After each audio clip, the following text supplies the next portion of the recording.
আসসালামু আলাইকুম প্রিয় শিক্ষার্থী, আশা করি তোমরা ভালো আছো। আলহামদুলিল্লাহ, আমিও তোমাদের দোয়ায় ভালো আছি। আমি আজকে তোমাদের সামনে উপস্থিত হয়েছি দ্বাদশ শ্রেণীর তড়িৎ চৌম্বকীয় আবেশ ও পরিবর্তী প্রবাহ অধ্যায়ের কয়েকটি নতুন টপিকস নিয়ে আলোচনা করার জন্য। আজকে আলোচনার শুরুতে আমি একটি গাণিতিক সমস্যার সমাধান করব। দেখো, আমার প্রশ্নের মধ্যে দেওয়া আছে 200 পাকের একটি কুণ্ডলীতে চৌম্বক ফ্লাক্স 3 × 10 ইনভার্স 3 সেকেন্ডে 30 × 10 ইনভার্স 5 অর্ডার থেকে পরিবর্তিত হয়ে 55 × 10 ইনভার্স 5 অর্ডার হয়। কুণ্ডলীতে চৌম্বক ফ্লাক্স তড়িৎ চালক শক্তি কত? এখানে দেখো, কুণ্ডলীর পাকশক্তি দেয়া আছে 200, চৌম্বক ফ্লাক্সের পরিবর্তন হচ্ছে 55 - 30 × 10 ইনভার্স 5 অর্থাৎ 25 × 10 ইনভার্স 5। সময় দেয়া আছে 3 × 10 ইনভার্স 3 সেকেন্ড। এপসাইলন সমান কত? আমরা জানি যে এপসাইলন সমান -n d/dt। আমরা এখানে যেহেতু মান বের করব, সুতরাং মাইনাস দেওয়ার দরকার নেই। এপসাইলন সমান n d/dt। তাহলে 200 × 25 × 10 ইনভার্স 5 বাই 3 × 10 ইনভার্স 3। আমরা ক্যালকুলেটর একটু হিসাব করলে আমরা পাবো, আমরা পাচ্ছি 16.67 ভোল্ট। অর্থাৎ কুণ্ডলীতে তড়িৎচালক বল হবে, তড়িৎচালক শক্তি হবে 16.67 ভোল্ট। আশা করি প্রিয় শিক্ষার্থী বুঝতে পারছো। প্রিয় শিক্ষার্থী, আমরা স্ব-আবেশ কি জিনিস জানি? আমরা জানি যে কোন বর্তনীতে নিজ প্রবাহের দ্বারা সৃষ্ট চৌম্বক ক্ষেত্রের মাত্রা পরিবর্তনের ফলে বর্তনীতে তড়িৎচালক বল আবিষ্ট হওয়ার ঘটনাকে বলা হয় স্ব-আবেশ। আমরা জানি যে কোন বর্তনীতে তড়িৎ প্রবাহিত হলে বর্তনীর চারপাশে চৌম্বক ক্ষেত্রে কুণ্ডলীর চারপাশে চৌম্বক ক্ষেত্রের সৃষ্টি হয় এবং এই চৌম্বক ক্ষেত্রের মান তড়িৎ প্রবাহের কি হয়? সমানুপাতিক হয়। দেখো, যদি I পরিমাণ তড়িৎ প্রবাহিত হওয়ার কারণে phi পরিমাণ চৌম্বক ফ্লাক্সের পরিবর্তন হয়, সেই ক্ষেত্রে আমরা লিখতে পারি I phi proportional to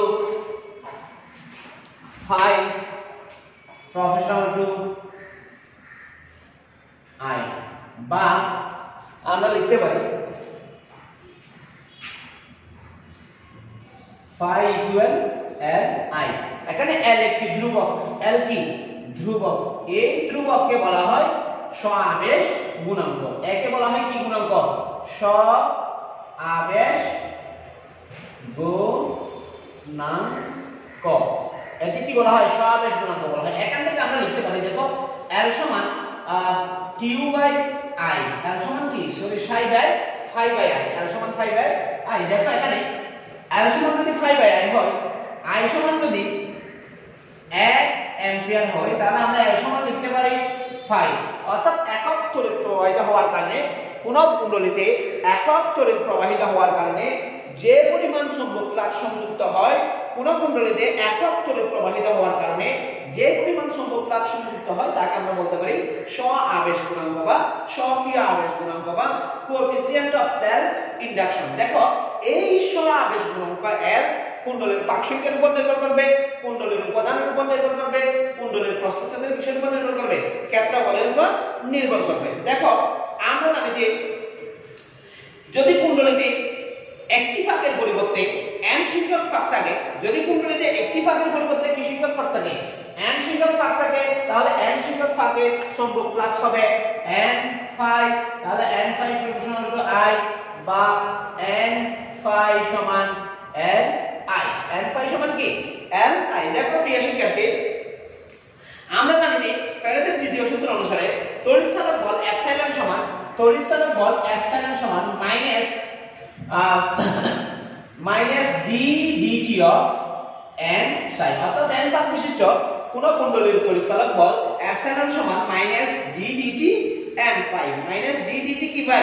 n phi। আমরা এখানে n phi সমান যদি Li বসাই দিই, তাহলে আমরা পাবো -d dt Li সমান মাইনাস, আমি এখানে লিখি এপসাইলন সমান -L di dt। এটাই হচ্ছে স্ব-আবেশ গুণাঙ্ক এবং তড়িৎচালক বল বা শক্তির মধ্যে সম্পর্ক। স্ব-আবেশ গুণাঙ্ক এবং তড়িৎচালক বল বা শক্তির মধ্যে কি সম্পর্ক? দেখো প্রিয় শিক্ষার্থী, তার মানে আমরা বলতে পারি, যদি di dt সমান 1 হয়, di dt সমান 1 হয়, সেই ক্ষেত্রে আমরা এই সমীকরণটাকে লিখতে পারি এপসাইলন সমান অ্যাবসলিউট ভ্যালু অফ -L। অর্থাৎ একক তড়িৎ প্রবাহ পরিবর্তনের ফলে কোন কুণ্ডলীতে যে পরিমাণ আবিষ্ট তড়িৎ শক্তির উদ্ভব হয় তাকে বলা হয় সহাবেশ গুণাঙ্ক। সহাবেশ গুণাঙ্কের এককে হেনরি দ্বারা প্রকাশ করা হয়। কি দ্বারা প্রকাশ করা হয়? হেনরি দ্বারা প্রকাশ করা হয়। হেনরি সহাবেশ গুণাঙ্কের একক হচ্ছে হেনরি। দেখো হেনরি আমরা কিভাবে হেনরি সংজ্ঞা দিতে পারি? আমরা এখান থেকে দেখতেছি হেনরি,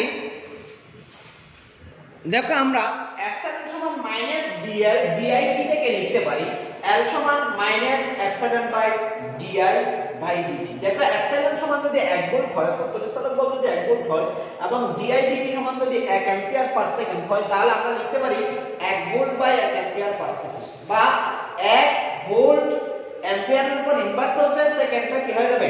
ইনভার্স কেটে যাবে, তাহলে 1 ভোল্ট সেকেন্ড পার অ্যাম্পিয়ার। অর্থাৎ কে সহাবেশ গুণাঙ্কের একক যদি হেনরি হয়, 1 হেনরি সমান আমরা লিখতে পারি 1 ভোল্ট সেকেন্ড পার অ্যাম্পিয়ার। এখান থেকে আমরা সংখ্যাটা এভাবে দিতে পারি, যদি কোনো কুণ্ডলীতে একক হারে তড়িৎ প্রবাহিত হয় এবং একক হারে তড়িৎ প্রবাহিত হওয়ার কারণে যদি 1 ভোল্ট তড়িৎচালক শক্তির সংযুক্ত ঘটে, তবে সেই তাকে বলা হয় 1 হেনরি। তখন তাকে কি বলা হয়? 1 হেনরি বলা হয়। আবার 1 ভোল্ট সেকেন্ড সমান যদি আমি যদি 1 ওভার লিখি, তাহলে 1 হেনরি সমান হবে কি? 1 ওভার হেনরি। 1 over Henry. প্রিয় শিক্ষার্থী, দেখো এই হেনরি অনেক বড় একক হওয়ার কারণে এটাকে আরো ছোট ছোট এককে কি করা হয়? প্রকাশ করা হয়। 1 মিলি হেনরি এটা সমান হচ্ছে 10 ইনভার্স 3 হেনরি। 1 মাইক্রো হেনরি এটা সমান হচ্ছে 10 ইনভার্স 6 হেনরি। আশা করি প্রিয় শিক্ষার্থী তোমরা সহাবেশ গুণাঙ্ক এবং সহাবেশ গুণাঙ্কের একক বুঝতে পারছো। তাহলে দেখো প্রিয় শিক্ষার্থী, 0.5 হেনরি সক্রিয় আবেশ গুণাঙ্ক বিশিষ্ট কোন কুণ্ডলীতে 1 সেকেন্ডের তড়িৎ প্রবাহ 0.1 অ্যাম্পিয়ার থেকে বৃদ্ধি পেয়ে 0.5 অ্যাম্পিয়ারে পরিবর্তিত হলো। বলছে তো তড়িৎচালক বল বা তড়িৎচালক শক্তি কত হবে? আবার বলতেছি, 0.5 হেনরি বিশিষ্ট কোন সক্রিয় আবেশ গুণাঙ্ক বিশিষ্ট কোন কুণ্ডলীতে 1 সেকেন্ডে তড়িৎ প্রবাহ 0.1 অ্যাম্পিয়ার থেকে বৃদ্ধি পেয়ে 0.5 অ্যাম্পিয়ারে পরিবর্তিত হলো। তড়িৎচালক বলের মান কত হবে? দেখো এখানে সক্রিয় আবেশ গুণাঙ্ক L সমান 0.5 হেনরি দেয়া আছে, সময় 1 সেকেন্ড দেয়া আছে, তড়িৎ প্রবাহের পরিবর্তন সর্বোচ্চ প্রবাহ থেকে সর্বনিম্ন প্রবাহ বাদ দিলে 0.4 অ্যাম্পিয়ার পাবো। এপসাইলন সমান তড়িৎচালক শক্তি কত? আমরা জানি এপসাইলন সমান মাইনাস L DI dt। যেহেতু আমাকে মান বাইর করতে বলছে, সেজন্য মাইনাস চিহ্নটা প্রয়োজন পড়ে না। এই এপসাইলন সমান L DI dt। তাহলে 0.5 ইনটু DI সমান হচ্ছে 0.4 বাই 1 সেকেন্ড। তাহলে আমরা কত পাচ্ছি টোটাল? দেখো আমরা টোটাল কত পাচ্ছি? গুণ করলে 4 5 20, 0.2 ভোল্ট। 0.2 ভোল্ট। প্রিয় শিক্ষার্থী, আশা করি তোমরা বুঝতে পারছো। আমরা পরবর্তী টপিকসে চলে যাচ্ছি। প্রিয় শিক্ষার্থী, আমরা প্রথমে বৃত্তাকার কুণ্ডলীর সহাবেশ গুণাঙ্ক নির্ণয় করার চেষ্টা করব। দেখো আমি একটা n পাক বিশিষ্ট বৃত্তাকার কুণ্ডলী কল্পনা করলাম, যে বৃত্তাকার কুণ্ডলীর প্রস্থচ্ছেদের ক্ষেত্রফল a এবং ব্যাসার্ধ r। তাহলে আমরা প্রস্থচ্ছেদের ক্ষেত্রফল a সমান লিখতে পারি পাই r স্কয়ার। অর্থাৎ কুণ্ডলীটির ব্যাসার্ধ যদি r হয়, তাহলে কুণ্ডলীর প্রস্থচ্ছেদের ক্ষেত্রফল হবে পাই r স্কয়ার। এখানে কুণ্ডলীর পাক সংখ্যা ছিল n সংখ্যক। দেখো প্রিয় শিক্ষার্থী, আমরা জানি যে কুণ্ডলীর মধ্যে দিয়ে যদি i পরিমাণ তড়িৎ প্রবাহিত হয়, সেই ক্ষেত্রে কুণ্ডলীর কেন্দ্রে আর চৌম্বক কেন্দ্রের মান হবে, চৌম্বক কেন্দ্রের মান v কে লেখা যায়। আবার বলতেছি, কুণ্ডলীর মধ্যে দিয়ে যদি i পরিমাণ তড়িৎ প্রবাহিত হয়, সেই ক্ষেত্রে চৌম্বক কেন্দ্রের মান v সমান হবে, অর্থাৎ কুণ্ডলীর কেন্দ্রে চৌম্বক কেন্দ্রের মান v সমান হবে mu naught n i by 2r। এখানে r হচ্ছে ব্যাসার্ধ, i হচ্ছে তড়িৎ প্রবাহ, n হচ্ছে পাকের সংখ্যা। আর আবার আমরা জানি যে n পাক বিশিষ্ট কুণ্ডলীতে চৌম্বক ফ্লাক্স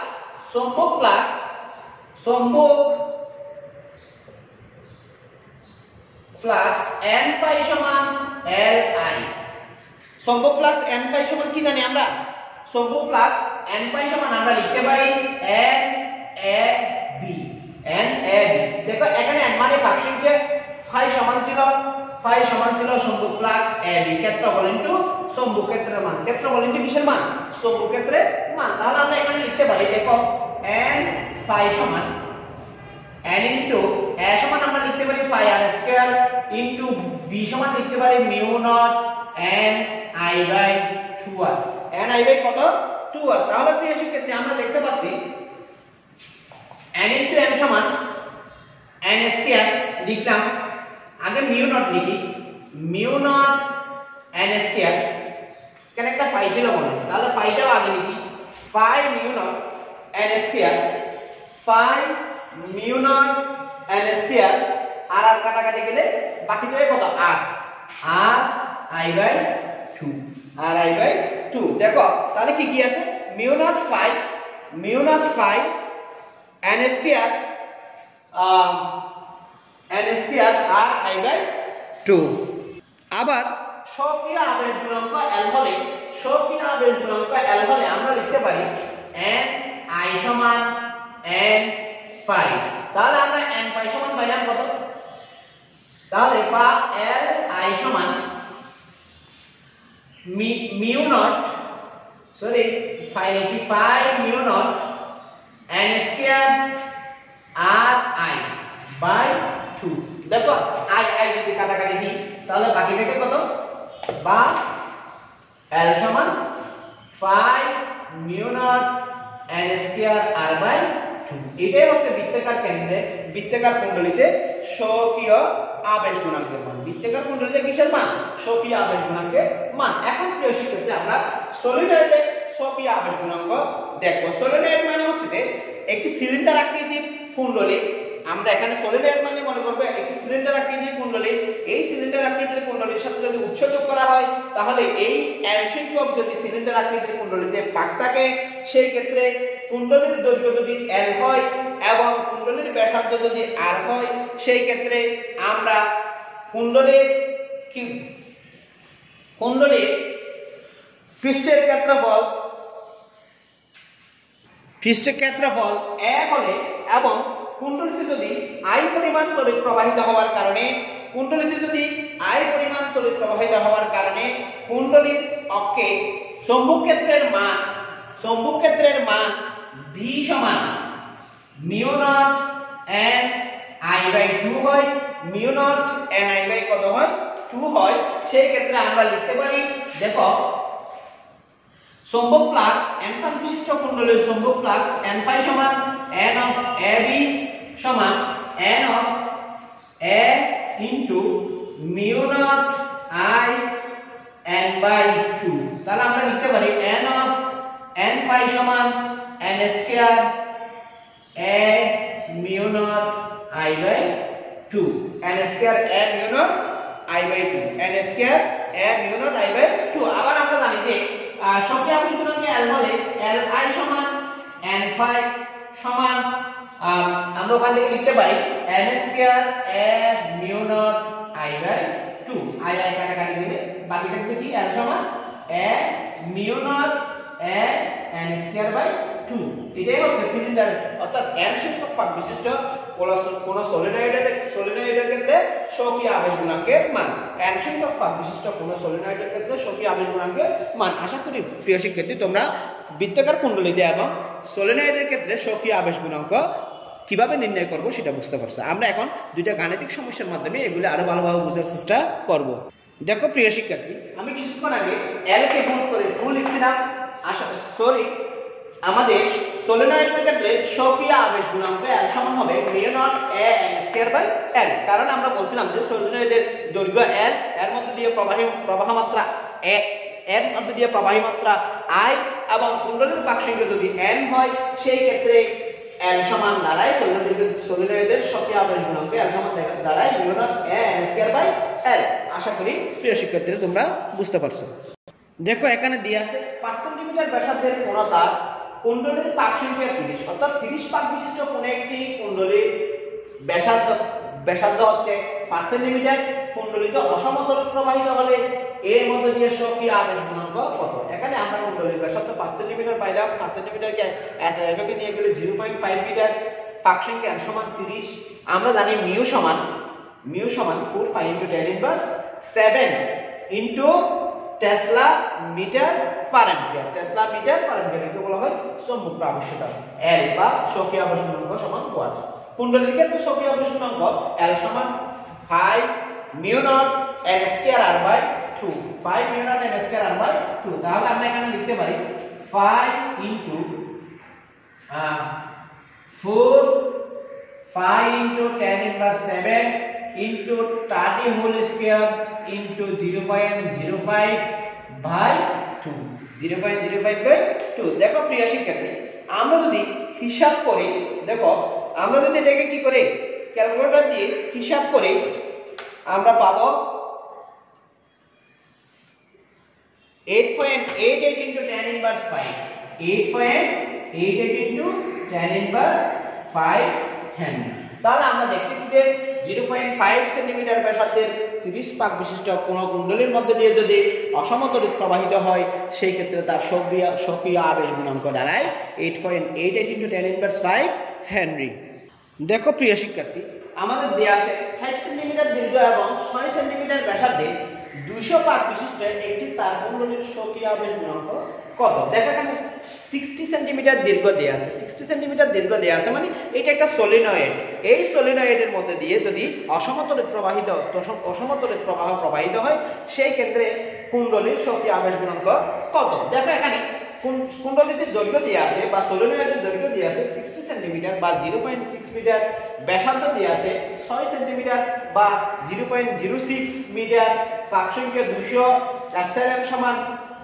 বা কি L সমান ওয়াট সক্রিয় আবেশ গুণাঙ্ক দেখো এখানে আমরা কুণ্ডলীর ক্ষেত্রফল সমান লিখতে পারি π r স্কয়ার π মানে 3.1416 আর মানে হচ্ছে 0.6 হোল স্কয়ার আমরা জানি সলিনয়েডের সক্রিয় আবেশ গুণাঙ্ক L সমান mu naught n square a by L তাহলে এখন যদি আমি এখানে মান বসাই mu naught n square a সমান আমরা লিখতে পারি এখানে মান বসাই প্লিজ মিউ নট সমান 4 5 ইনটু tan ইনভার্স 6 আমরা জানি মিউ নট সমান 4 5 ইনটু tan ইনভার্স 7 টেসলা